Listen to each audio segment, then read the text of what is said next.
Hey Trek Talk, let's check out my Star Trek office.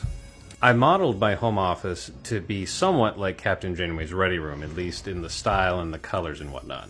One of the biggest pieces to achieve that was, of course, her desk, and so I went about trying to replicate her desk.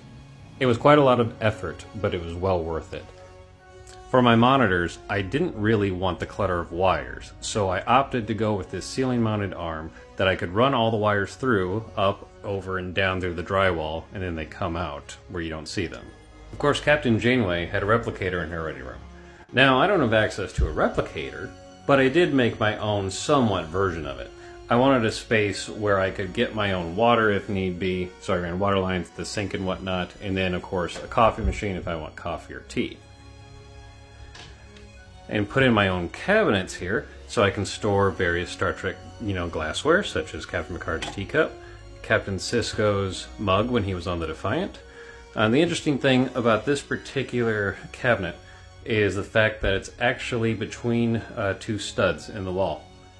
Because I didn't want something that jutted out, I wanted something that would be just more in line and look like it just kind of belonged. The room also doubles as guest quarters. Unfortunately, there is no star field to view, but at least there are some nice treats. Of course, I'm still working on putting up more decorations, but of course you have the Enterprise D in acrylic. I made this, well, I didn't make the acrylic, but I made this to be a secret door that has the air cylinder behind it, so I can make adjustments. And of course, any Star Trek office needs some kind of Star Trek technology, such as a light button panel, and of course, opening for the Star Trek door.